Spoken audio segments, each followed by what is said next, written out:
Berarti virus itu sengaja disebarkan supaya antivirusnya payu. Wah, mengerikan sekali. Mengerikan. Kayak ana cerita mahasiswa sing delok ireng-ireng ning lantai. Nah. Iki tahi apa tutu? Nah. Tahi apa tutu? Dicipit. Iya. Iya. Nah itu. Tapi lebih aman orang yang konspirasi itu tadi ya. Tahi. Nah, pada konteks purba. Kowe mau aman ya loh. Tadi Parangkusumo itu Bersama dengan Pankus. malam Jumat Kliwon itu dengan siapa? sendiri. Oh, sendiri. Nah, Solo traveling. itu tiba-tiba saya itu di laut selatan itu saya melihat cahaya. Pertimbangan teman-teman, ketika jurnal itu terbit, paper itu terbit, seluruh dunia bisa memfalsifikasi. Contoh paper yang saya sebutkan tadi, mengatakan bahwa virus ini tidak dibuat di lab. Semua orang di dunia itu bebas mau bikin paper tandingan bahwa ini ternyata dibuat di lab. Itu terbuka. Jadi kalau memang ada ilmuwan-ilmuwan, masa semua ilmuwan dikontrol di dunia? Nih kalau saya Mas Marhen kan ngomong elit global secara akademis lah, Akademis. mistis. Saya elit lokal aja. Apa ya?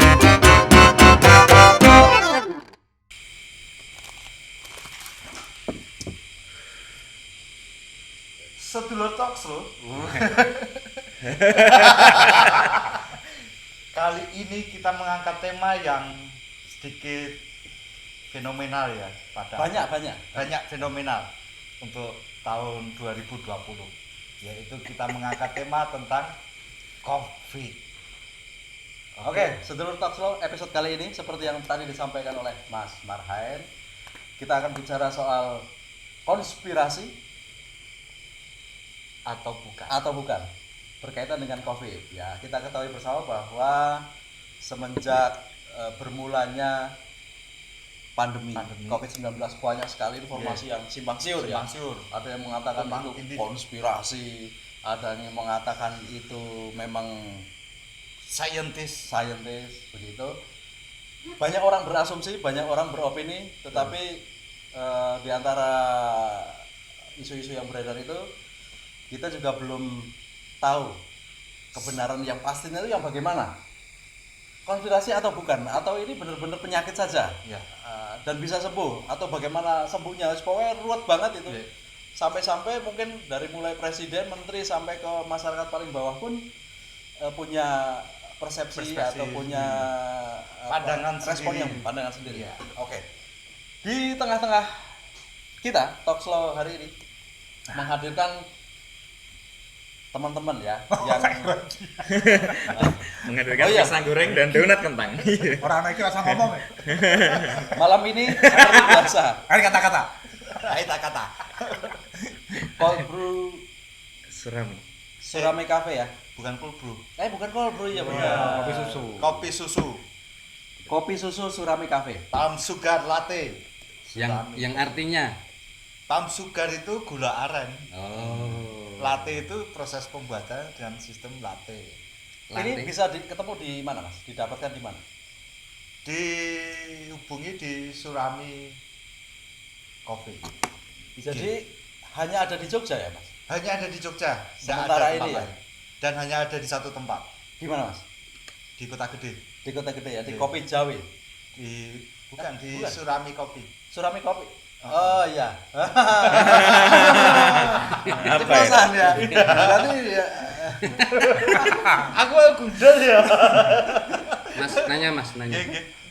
Kok ini 215 mili itu kenapa, Mas? Karena enggak 220. Kok harus mili? Kok angkanya itu 215 itu loh. 212 ya. Enggak. Jurus ke sana. Mulai kopi. Itu mutan itu. Oke, kita mulai aja, Bro. Kita mau mulai. Soal COVID-19 ini. Kita di awal-awal banyak sekali kejadian-kejadian yang kita lihat banyak orang yang belum paham apa itu COVID-19 sehingga banyak kebijakan-kebijakan baik dari pemerintah maupun perilaku masyarakat yang seolah-olah menganggap remeh ya virus ini. Kayak flu biasa. Bahkan mungkin itu mungkin sampai Indonesia seperti SARS zaman dulu hanya ada di bagian di negara mana ya? Hong Kong ya? Ya. SARS itu ya, Ya. Hong Kong. Jadi banyak orang kemudian berpikir ini nggak akan sampai ke Indonesia. langsung saja berkomentar Mas. Dobrak Mas. Oh iya, saya perkenalkan dulu. Lalu Narasumber kita satu ini namanya sangat istimewa. ya, Dobrak tirani, tegak nurani. Panggilannya Duduk. Adiknya Rere, adiknya lagi Mimi. Do re mi. sebelah saya teman-teman semua sudah kenal Bung Bagus Bacap Sumartono, ya kan, penulis naskah cilik yang fenomenal itu. Ya, hari ini beliau akan bicara soal konspirasi. Konspirasi apa? Konspirasi. Jeron katok. Saya sudah bisa ketawa. Punya gigi. Berarti biar belum. Belum. Bukan rahasia ya. Kemarin kalau ketawa saya tutupi. Sekarang enggak. Iya. Jadi kalau teman-teman ada cetak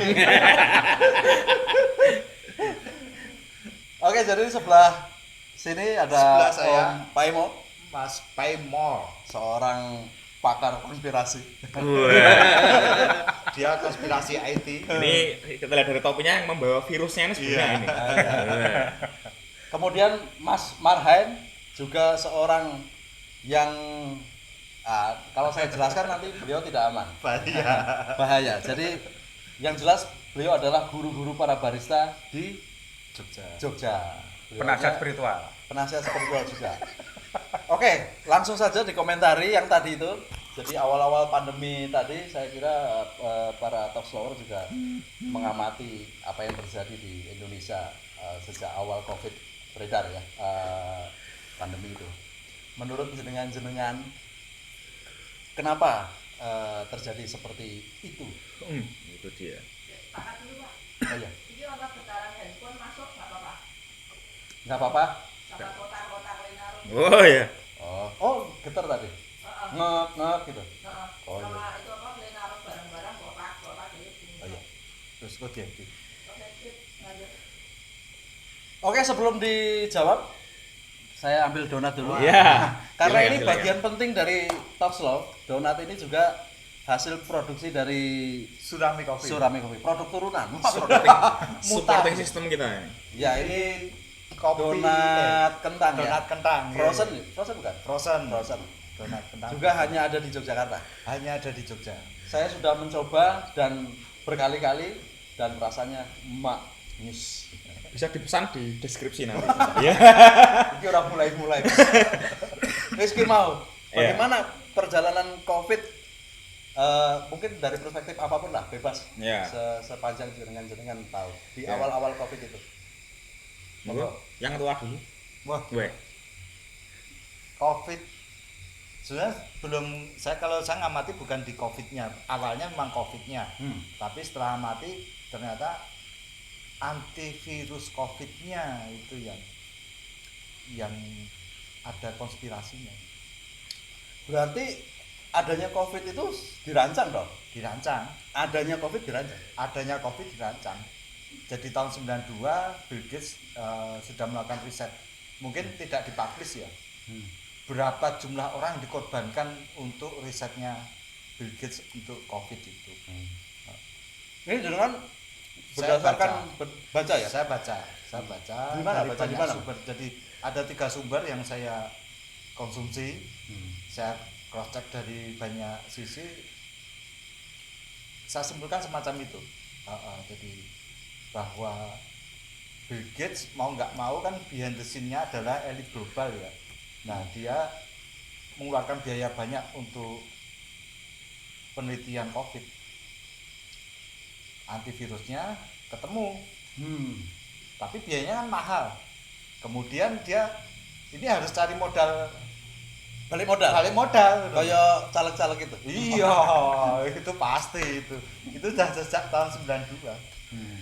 Nah, terus akhirnya terinspirasilah konspirasi Wuhan, yang disebut dengan istilah konspirasi Wuhan. Dan direncanakan memang untuk disebarkan seluruh dunia atau hanya Tidak.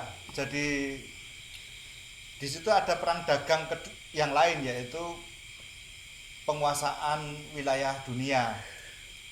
Jadi Amerika merasa terancam, jadi elit global itu merasa terancam oleh pergerakan komunismenya si Chinese. Kemudian dilemparlah wilayah Wuhan. Kenapa Wuhan? Karena di situ banyak sekali suku bangsa.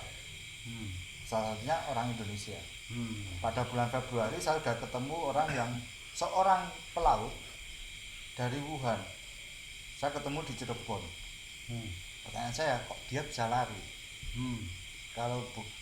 Dia bisa keluar dari Wuhan Pada saat pandemi itu berlangsung. iya. Padahal di situ sudah banyak orang yang meninggal. Dia bisa lari. Dia orang Purbolinggo.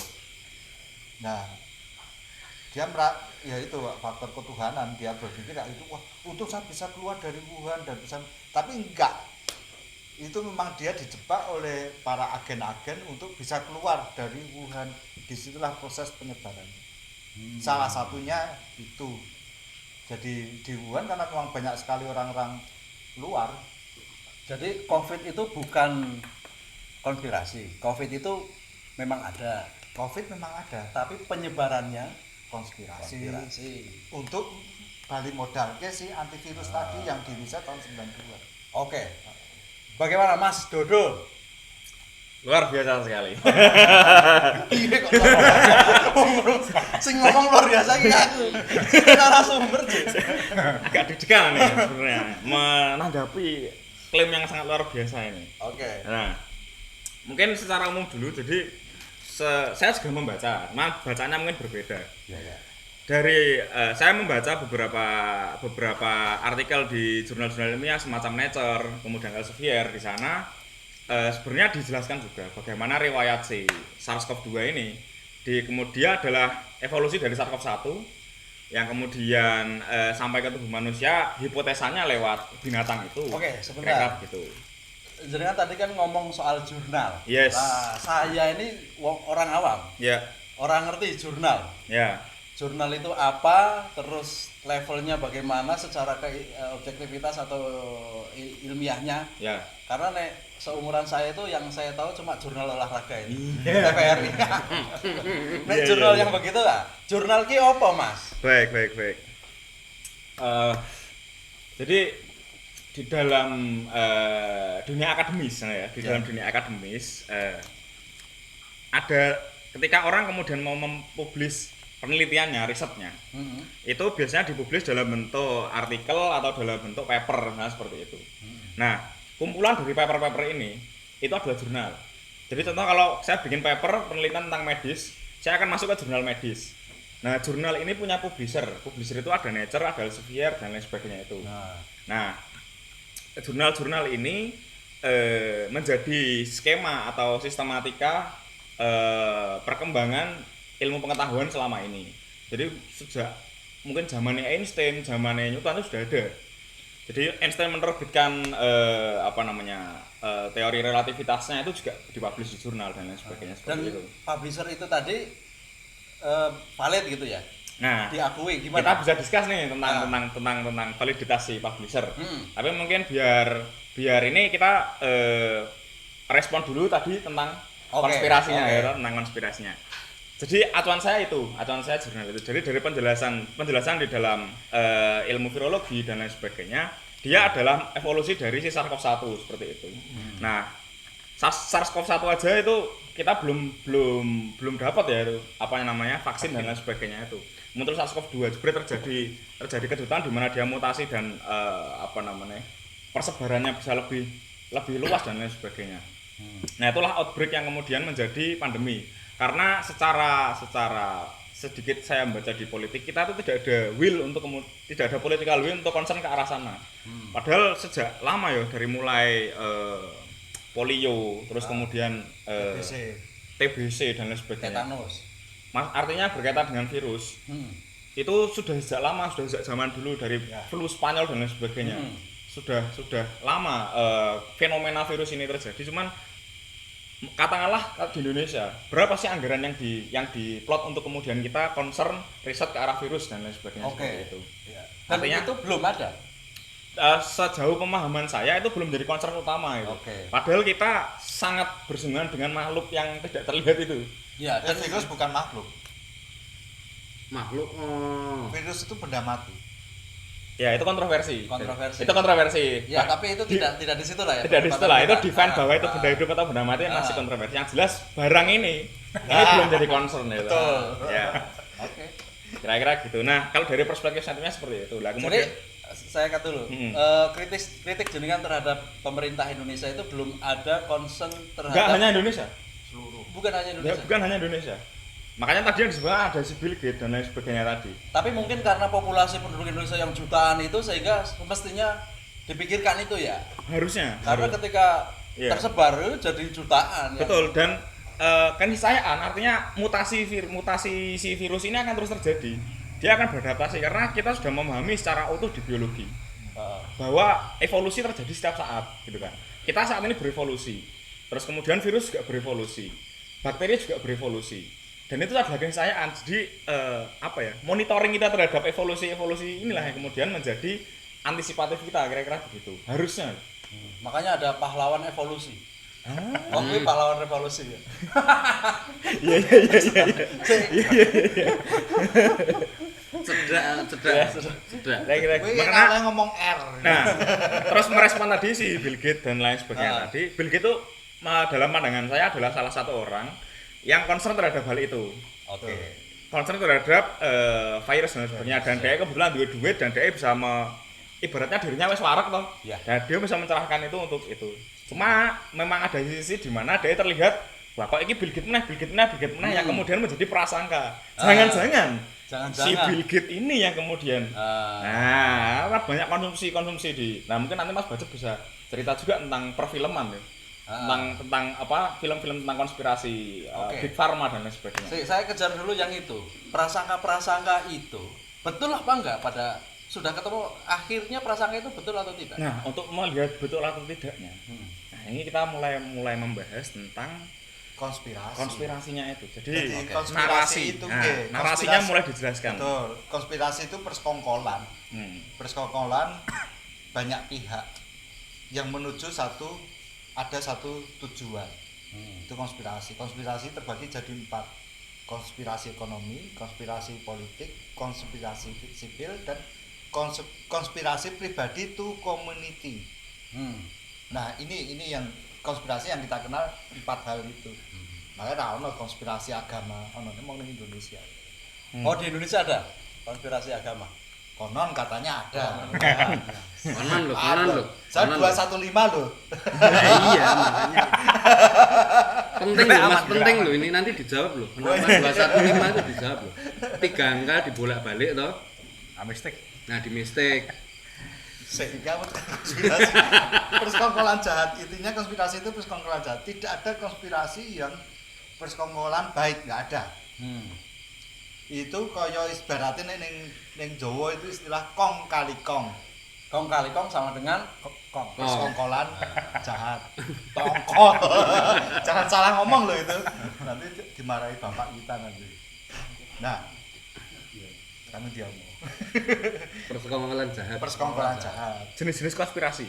Jenis-jenis konspirasi ada 4. Nah, COVID itu adalah persekongkolan perdagangan, persekongkolan ekonomi sebetulnya.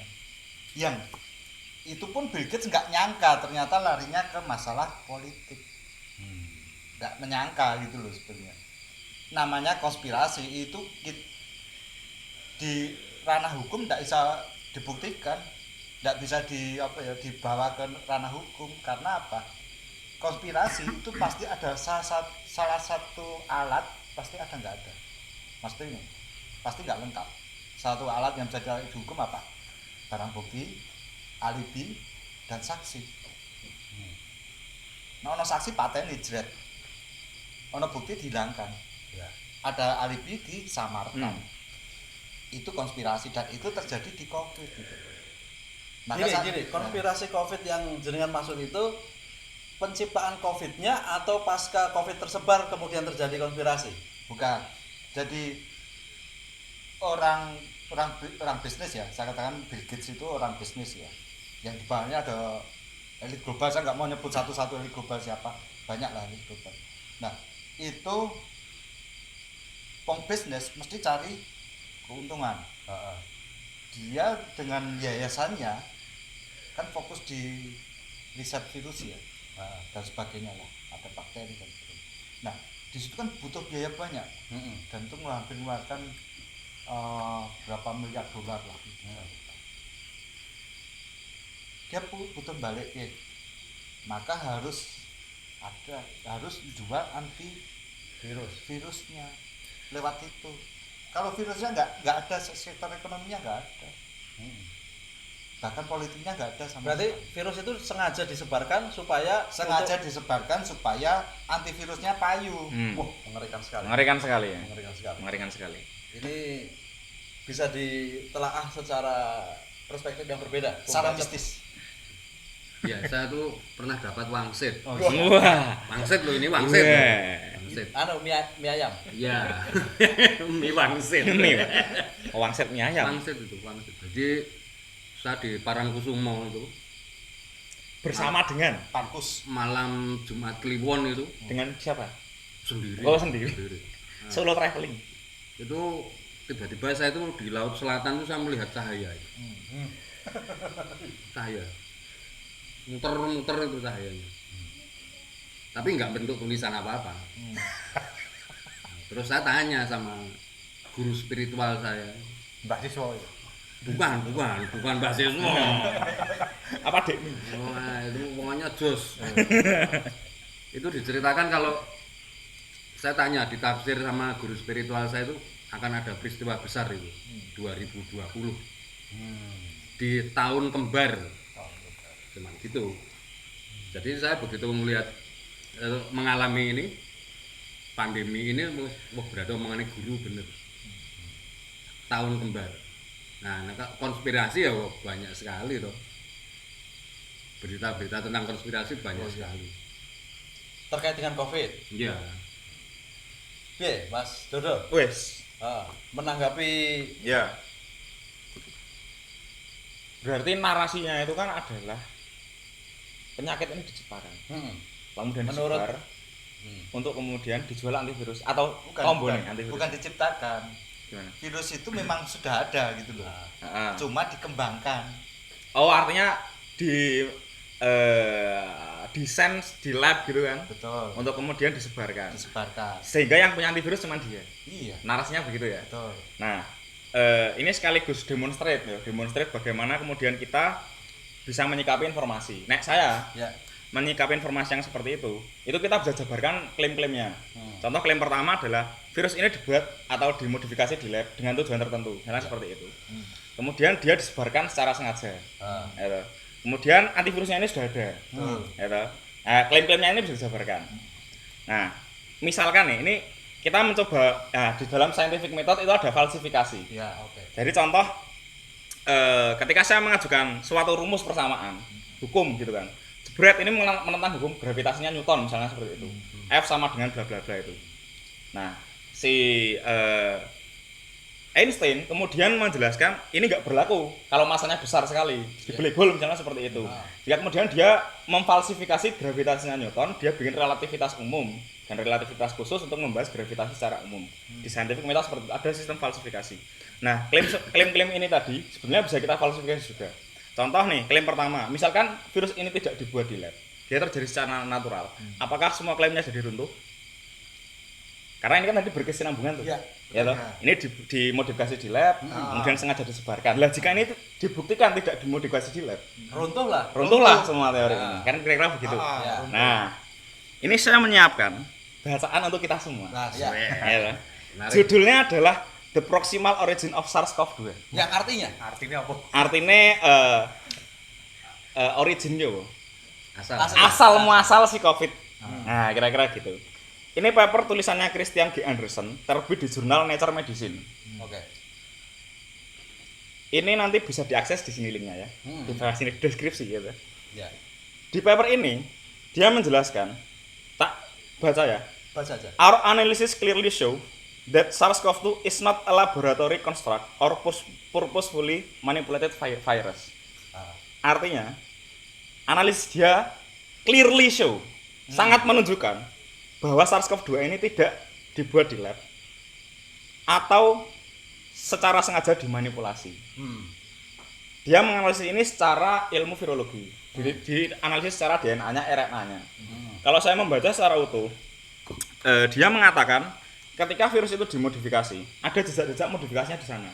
Dan itu kelihatan. Karena pembuatan si vaksin pun memodifikasi virus. Ya. Kan kira-kira begitu. Jadi keilmuannya sudah ada. Expert sudah ada yang mengatakan itu. Jadi klaim pertama ini runtuh nih.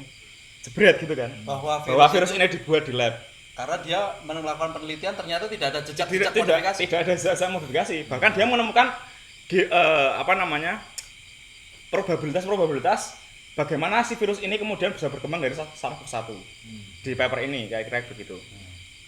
Nah, sehingga kalau saya menyikapi ini, loh, udah ada expert yang bilang seperti ini, expert di bidang virus sudah bilang seperti ini nih, terbit di jurnal Nature Medicine kira-kira begitu kan.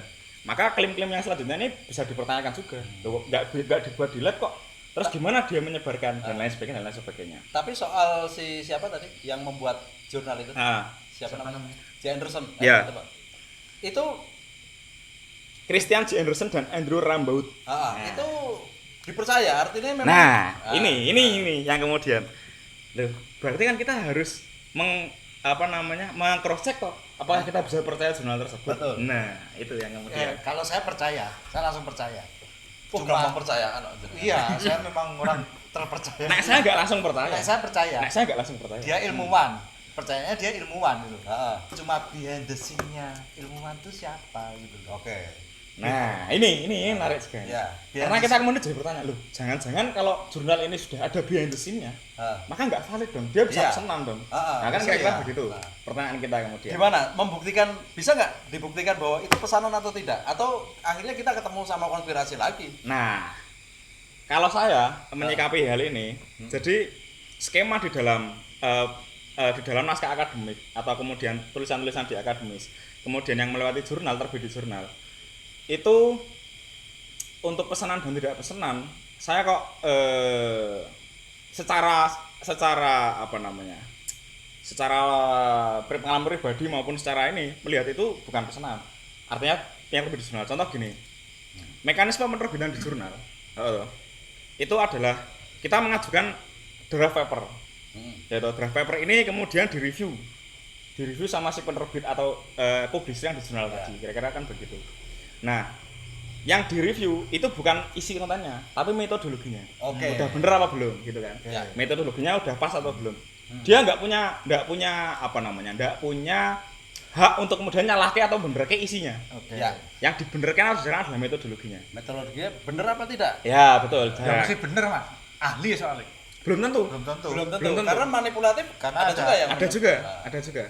Nah, sehingga kemudian setelah melalui tahapan yang panjang, nanti bisa dieksplor sendiri lah bagaimana penerbitan jurnal. Yang intinya ada proses review di sana yang direview oleh random, artinya ahli-ahli yang random. Si jurnal ini punya kewajiban untuk menyebarkan submit paper yang masuk ke ahli-ahli yang kemudian akan diterbitkan itu.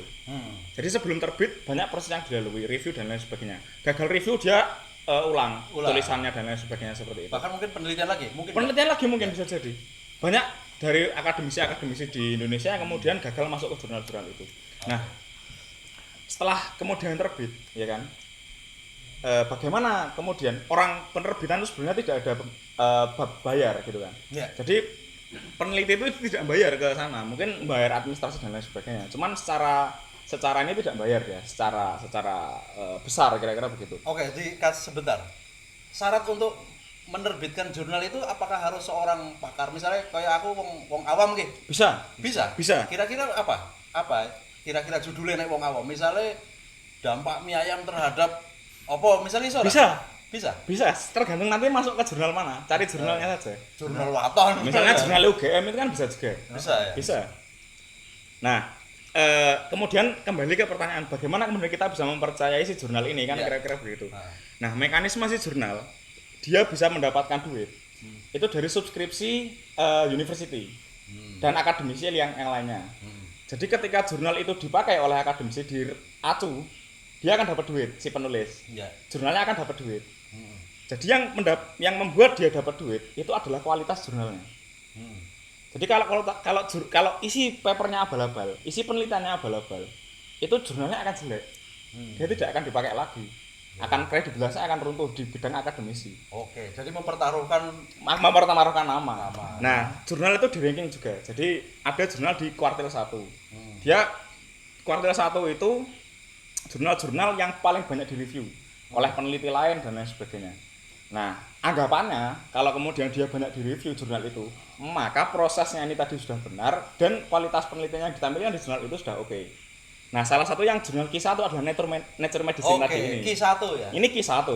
Oke. Jadi itu menjadi pride juga. Jadi kalau misalkan ada dosen UGM bikin penelitian, dia kalau masuk Q1 langsung geleng. Oh, Ya kira-kira begitu. Itu Q1. aku itu yang mana? Mr. Bean ya loh. apa? Sebentar, perlu dicek lagi tapi nanti tak cek dulu. Iya, karena itu penting. Maksudnya dia orang mana gitu loh. Ah, Orang Ya. Yahudi atau orang Cina atau orang Amerika yang Portugis. Ya. Nah, Karena itu ada rantai Oke. yang tidak bisa putus dari 12 elit global. Itu ada Rothschild, ada jadi Mas Loh, Marhen, nggak nyebut katanya tadi. jadi Mas Marhen tidak percaya dengan orang ini atau menganggap bahwa pasti ada di balik itu terkait di mana dia tinggal gitu, atau dengan siapa dia belakangnya ada berhubungan? siapa? Belakangnya ada siapa. Ah. Pertama gitu, kalau saya ngelacak mesti behind the scene-nya siapa sih pertama itu. Itu new business juga saya melakukan hal itu. Nah kemudian perkara dia titipan atau bukan nanti kan nampak behind the scene-nya. Oh ini titipan, oh ini bukan. Karena di sebelum saya nggak tahu itu terbit tahun bulan apa saya nggak tahu. Karena bulan Agustus kemarin? Ya. Agustus 2020 itu kan orang ilmuwan juga 2 orang itu yang terindikasi mereka yang salah satu alat untuk konspirasi untuk menyebarkan si COVID ini yang akhirnya dia dibunuh kan 2 orang ilmuwan itu. Tapi 2 orang itu menerbitkan jurnal atau sekedar melakukan penelitian? jurnal Jurnal juga. Terbit di mana? Itu saya Judul lupa. papernya apa? Saya baca karena terlalu banyak materi yang saya baca, jadi itu saya pelajari betul ya dari bulan Februari awalan itu. Begitu saya pulang dari Cirebon kan saya langsung saya interest untuk mempelajari COVID gitu dan peluang ke Indonesia waktu itu. Oke. Nah. Dia Sampai- menerbitkan jurnal tentang apa? Yang dia terbitkan itu isinya apa? Isinya tentang mutansi virus. Oke. Bahwa itu memang virus itu jadi gini, kita misalkan punya anjing yang paling jinak itu anjing rumahan, biasanya anjing rumahan itu jinak. Nah kenapa anjing ini yang anjing rumahan juga kenapa lebih galak? Tapi dia Distimulus terkait dengan COVID lah sing iku mau. oh ya, Ya. Dan dia salah satu orang yang menyebarkan. Jadi misalkan di target misalkan Mas Bagus itu jadi transporternya virus, disuntik penyakit virus coke saka Wuhan. Dia ngomong soal itu di jurnalnya. Iya, Dan akhirnya terbunuh begitu. dan dibunuh, bukan dibunuh. Ada konspirasi memang yang untuk melenyapkan saksi-saksi gitu. Wah, ngeri sekali. Ngeri. Oke, saya mau tanya sama Mas Bacem ini kan. Kalau tadi kan cahaya-cahaya gitu kan. Terus kebiasaan orang Indonesia nih, kalau ada fenomena atau gejala-gejala ilmiah, orang Indonesia perspektifnya pasti punya perspektif yang berbeda, yang terkait dengan mistis ya. Iya. Mistis. Misalnya kayak cahaya tadi, terus gempa Jogja yang besar itu ada apa? Garis di atas itu awan. Awan horizontal. Iya. Jadi orang Indonesia selalu punya perspektif tersendiri dan tentu saja jauh dari ilmiah ya. Betul. Kalau Ilmu orang titan. modern kata ya. Nah, Itu gimana, Mas? Kultur seperti itu menurut jenengan bagaimana? Ya menurut saya itu memang cerminan ini bahwa saya ngomong orang Indonesia ya, artinya tidak terbatas satu etnis. Rata-rata orang Indonesia itu sebenarnya dekat dengan alam. Ya. Jadi benar-benar tanda-tanda alam itu diperhatikan. Oke. Mau awan, bentuk awan bergerak, air laut, air tanah, apa-apa itu udah selalu jadi petunjuk. Nah makanya kalau pas saya melihat cahaya-cahaya itu kan terus ditafsir akan ada peristiwa besar di, saya kan lihatnya 2019. 2019. Oh iya, sebelum 2020 dikasih tahu ada Iya. Dikasih kisi-kisi. kisi-kisi tahun kembar, Bocoran. bocoran 2020. Itu ada peristiwa besar. Saya tanya itu peristiwa besarnya seperti apa, cuman guru spiritual tuh ngomong, wis percaya wae karo alam. Alam ki kalau menata semua yang di dalamnya itu mesti baik, hasilnya akan baik. Jadi kalau fenomena virus ini pun saya juga malah tidak bisa berprasangka langsung konspirasi atau Bukan. apapun ya, tapi semoga ini akan ada hal kebaik dari peristiwa-peristiwa yang terjadi. Artinya apapun itu, dikonspirasi atau bukan, alam tetap akan merespon. Iya, Ya, dan manusia Indonesia selalu membaca itu. iya, Kita pasrah saja, apakah itu dibuat, apakah itu natural, pasrah sama alam. Iya. Alam akan memberi tanda-tanda dan alam akan menyelesaikannya dengan sendirinya. betul. Ya. Itu memang lucu ya, di Indonesia itu atmosfernya memang aneh, berbeda dengan di negara lain. Jadi kalau Indonesia misalnya kita berlima ya, saya siji kena Covid, misalnya Mas Dodo kena Covid. Bali ngono kuwi iso kok ada wong papat aku tularan. Ya. Nek iso lho ada wong papat itu tularan kabeh. Kari ngenteni apa sih? Iya. Tapi ada lagi Mas. Kalau ini spesifik orang Jawa. Apa sih wong Jawa ki wis sing ngomong kok dilalah. Lalah. Bejane. Misalnya nih ada orang serempet, duwer, tigwong, gledak, moncrot. Dia akan cerita, wah ini kecelakaan, keserempet, moncrot iki. Itu hanya ada di Indonesia seperti atau di negara lain dengan bahasa mereka ada nggak sih? Misalnya di Lalah bahasa Inggrisnya apa? Itu di kultur mereka ada nggak? Ada, tapi enggak Populer. Enggak menjadi keyakinan lah ya. Bukan Kalau di sini jadi keyakinan. Ini jadi keyakinan karena memang awalnya Indonesia kan orang yang penuh keyakinan ya. Iya. Terus moncrot we untunge. Aku ki sing urip. Nek bahasa Inggrisnya apa sih? Untungnya bahasa Inggrisnya. Luckily. Ada ya di Tapi sana? kan nek dilalah yo dilalah mak bedunduk itu serendipity. Contoh orang Inggris atau orang Amerika atau orang sana dalam konteks tertentu dia ngomong untung orang mati misalnya apa kira-kira di peristiwa apa mereka mengatakan itu Jarang sekali. Jarang. berarti memang unik ya orang Indonesia Iya. dan itu menjadi daya hidup sebenarnya ya Iya. supaya kita tetap Iya. melihat apapun melihat penderitaan apapun kita tetap untung. Nah, sampean mesti belum pernah dengar itu. Untung nih jajah londo ra 500 tahun. Mong 350 tahun. Oh, saya itu pernah dengar itu. Pernah di Blitar itu ana wong tuwa ngomong untung le mong 350 tahun. Yang 32 tahun, Mas. Untung orang 40 tahun. Untung mandek ning tahun 32. Oke, dari semua Itu makanya kita bisa mengcounter ya. Jadi kalau kita mengcounter konspirasi itu lewat Indonesiaisme. Lewat Indonesiaisme itu rasa juga istilah itu. Oke nih, saya yakin Mas Dobrak ini kan akan menyampaikan sesuatu kan, masih muda. Oh iya, Ingatannya masih kuat terhadap segar. teori-teori terhadap peristiwa-peristiwa secara apa yang terjadi di masyarakat lah, dia punya ini. Tapi sebelum ke Mas Dodo, ke Bung Paimo dulu. Ini kalau saya Sampean mau- Mas Marhen kan ngomong elit global secara akademis lah, Akademis. mistis. Saya elit lokal aja. apa itu? Elit lokal. Pak RT. Elit lokal itu lebih berbahaya dalam memanfaatkan yang namanya COVID itu. Gitu. Elit lokal. Terus gimana? Mas Marhen ngomong masalah elit global ono sapa sih kayak Oh, enggak boleh sebut nama, enggak boleh sebut nama, bahaya. Iki Mirono. Kayak Iki Mirono. Artinya setelah ada COVID, dimanfaatkan nih sama elit lokal. Wah, mumpung iki. Ono ya, ono. Wah, Nah. dodolan masker iki ora oleh nek ora saka sing double. Ah. Kudu sing double. Anggo sing apa jenenge? Sikuba ora oleh. Nah, Betul. Kuwi sing jenenge konspirasi elit lokal. Menarik ini. Bahaya itu. Karena Ada berdampak- nggak inspirasi yang lebih lokal lagi ada nggak? Nah itu BG lah. Nek itu kan masih tahapnya nasional ya lokal oke lah. Nah, tapi ada yang misalnya tingkat RT. Tingkat RT itu Anu, ya. anu dana bantuan langsung. Nah, Iya. Rasa dikit-dikit elit-elit wah.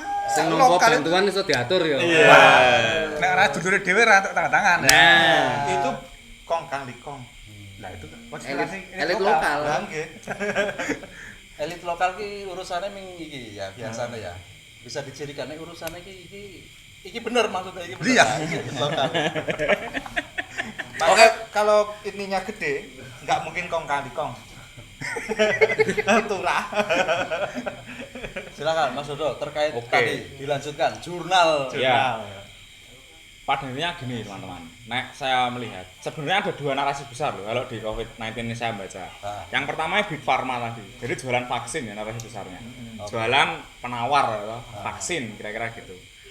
Nah ini sebenarnya tidak hanya di COVID, jadi cancer, HIV itu juga kemudian dikonspirasikan sama. Jadi ada elit global punya penyakit, jualan vaksin kayak begitu. Tapi gini loh, nek soal aku tak mencoba untuk membela elit global. Silahkan. Iya, toh. Aku membela kowe lho elit global. Gini loh, jenenge wong bisnis, ya kan?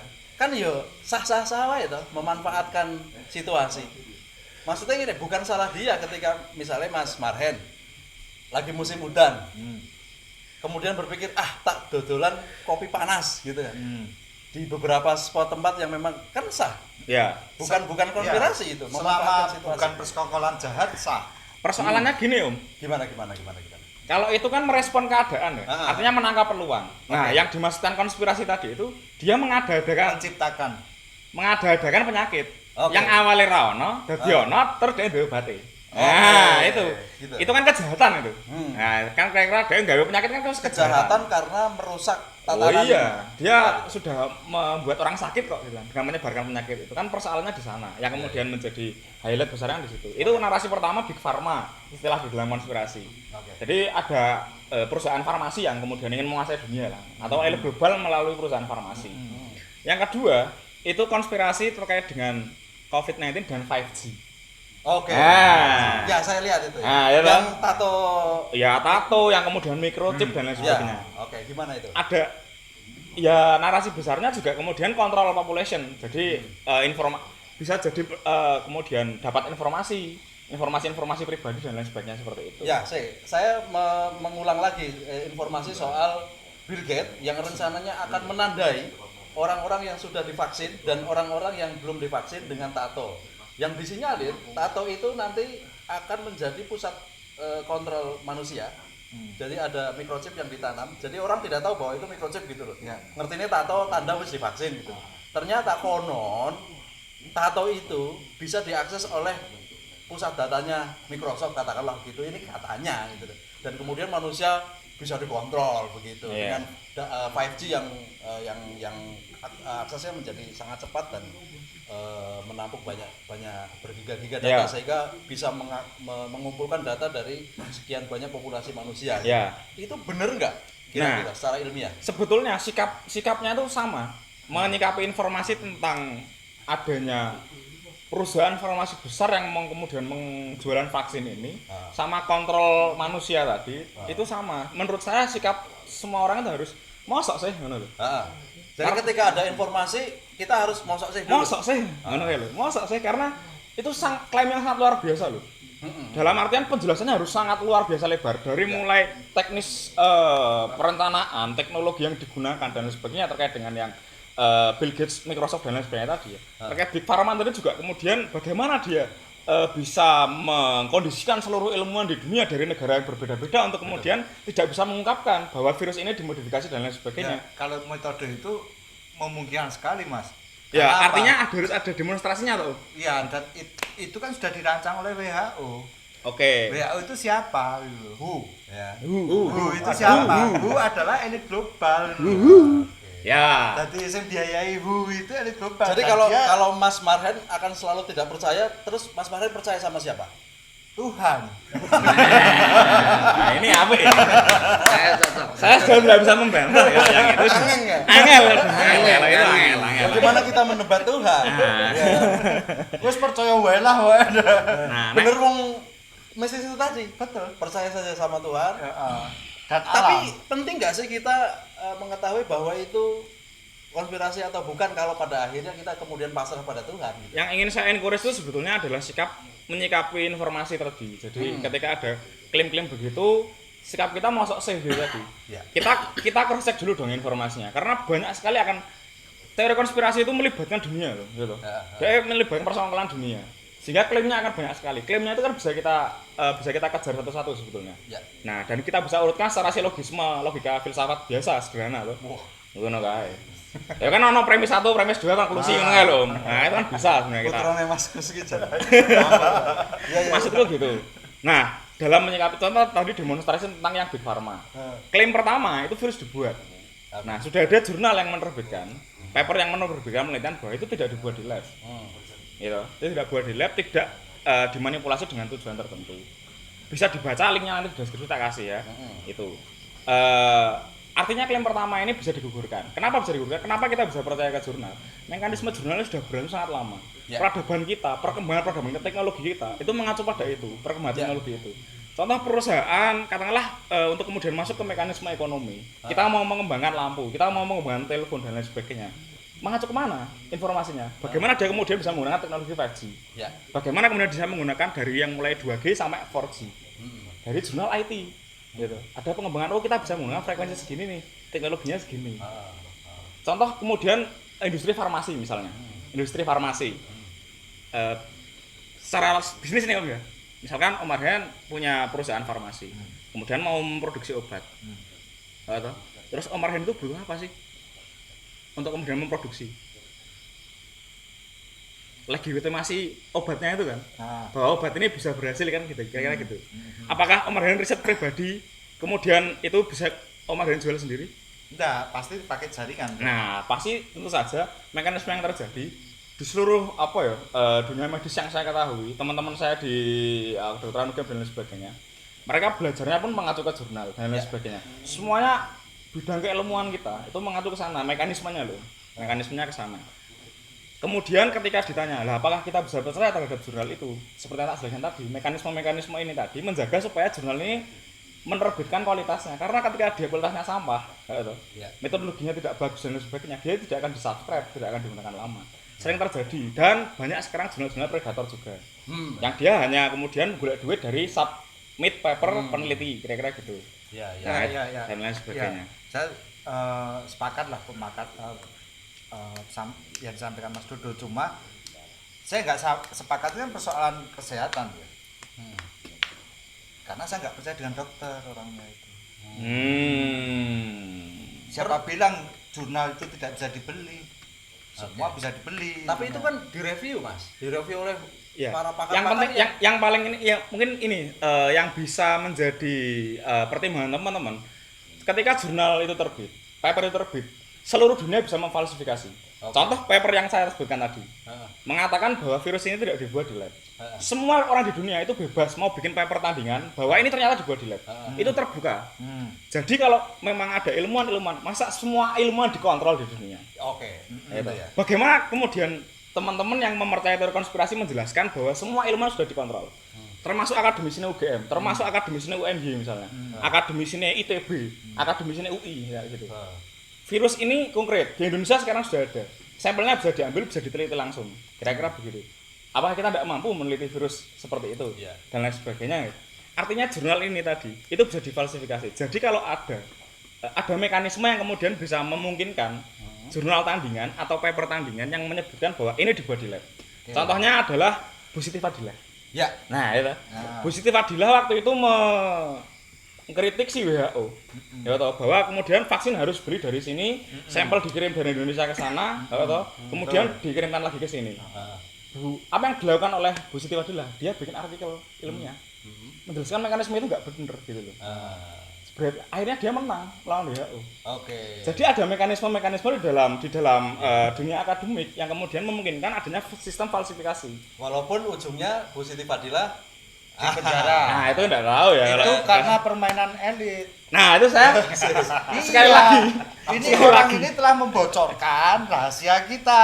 Rahasia siapa? Tapi WHO. bahwa kemudian ada- dibayarlah sistem supaya ibu kayak dijebak ben iso tak penjara. Nah. Kan gitu. Hal-hal yang tidak bisa difalsifikasi seperti ini, nek saya hanya cukup tahu saja. Makanya itu disebut konspirasi. Ya, Kenapa jadi- tidak pernah menyebutkan bahwa ini kesepakatan atau ini MOU? Karena MOU, LOI itu kan semua terdata. Jadi monggo ke teman-teman, mungkin ke teman-teman semua juga.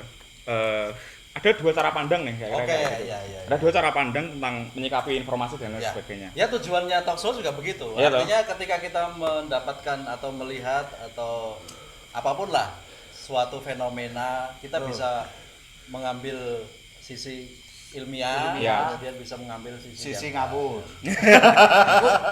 Ilmiah juga mas. Ilmiah. Piye Mas? Bahwa kengawuran itu bisa diilmiahkan itu piye? Bisa, itu ada penjelasannya. loh. Ada penjelasannya. Piye Jadi, piye. dari ini saya mengutip penjelasannya Dr. Yuhasan. Dr. Yuhasan itu adalah ahli bedah di Indonesia. Dia encourage juga tentang reasoning dan saya logical thinking. Ini bedah apa? Soalnya beliau juga ahli bedah. Bedah saraf. Oh, bedah saraf. Jadi ini- bedah kresek mie ayam. Jadi dari penjelasannya beliau nanti bisa dicek mungkin di berita atau di Google ya. Beliau menjelaskan bahwa otak manusia itu berevolusi secara natural Oke.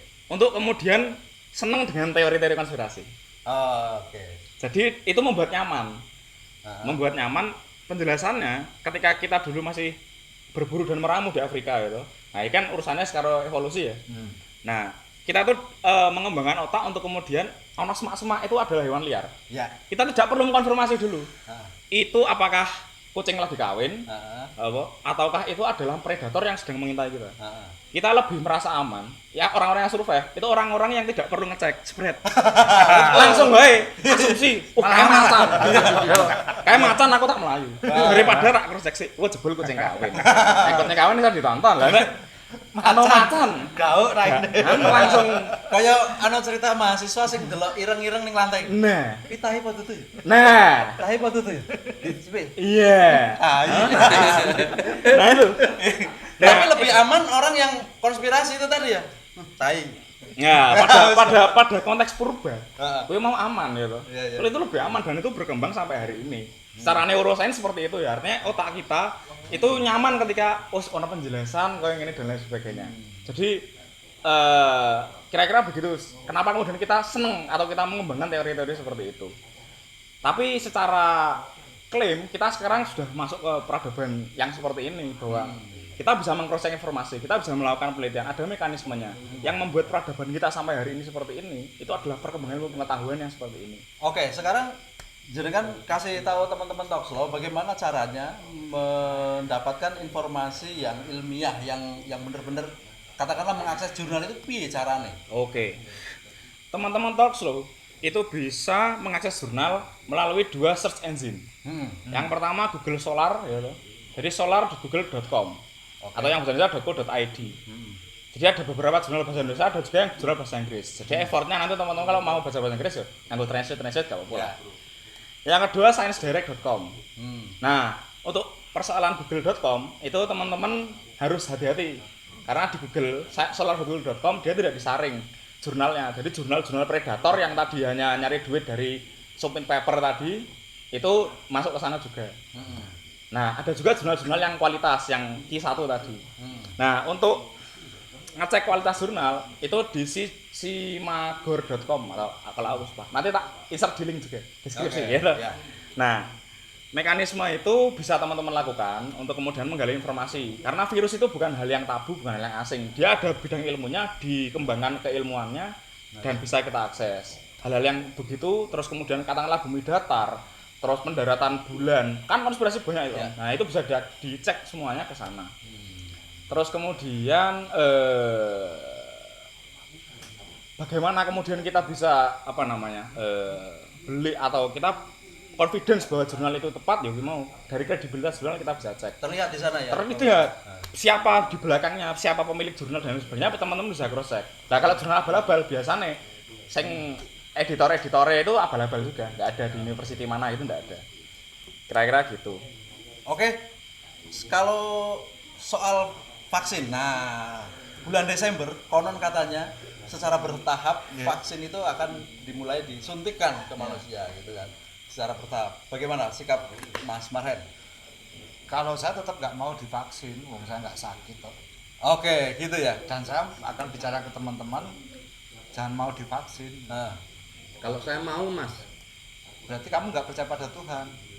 Wah, ini sudah black and white fallacy ini.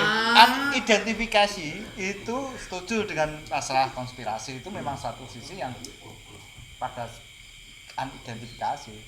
Seperti halnya mistis tadi kayak Mas Bacep tahun 2019 sudah melihat fenomena alam, tanda-tanda alam. Akan terjadi peristiwa di tahun kembar. Itu kan proses konspirasi sebetulnya juga. Cuma beda konspirasi positif apa ya, lebih ke kesepakatan lah. oke. Bahwa Mas Bacep percaya bahwa akan ada terjadi itu. Oke. Dan dia tidak bisa mengidentifikasikan sumbernya dari mana, ilmiah atau tidak gitu. Mas Bacap, bener nggak kalau orang mau divaksin itu tidak percaya Tuhan? Iya Mas. wah ya. Kira-kira di mi belum divaksin orang? Oh mau, vaksin benak. Urusannya jerong kata soalnya. Sarungku sesak gitu. Tapi beneran, saya mau divaksin loh. Iya. Apa alasannya Mas? Ya saya percaya aja sama alam, tanda-tanda alam itu. Apakah benar bahwa kehidupan kita memang tidak bisa lari dari persoalan ilmiah itu tadi? Artinya ya kita harus percaya dengan penelitian ilmiah. Justru nak saya jangan percaya. Oh gitu. Sikapnya adalah mosok sih.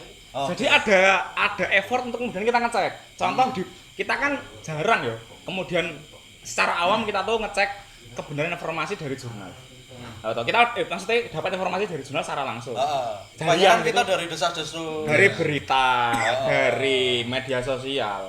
Maka sikap kita itu sebenarnya sih mosok sih gitu kan. Termasuk membaca jurnal, membaca paper itu sikap kita mosok sih. Iya. Jadi yang saya encourage ke teman-teman itu adalah sikap skeptisisme ini tadi. Menghadapi semua informasi. Contoh ada temuan baru. Vaksin ditemukan bulan Desember. Masa sih? Yang bilang adalah saintis misalnya. Di kolom berita tertentu yang bilang adalah ahli virus dari Amerika misalnya kayak gitu. Skeptis dulu. Masa sih? Dia bisa bilang gitu virusnya apa, diterbitkan di paper apa dan lain sebagainya.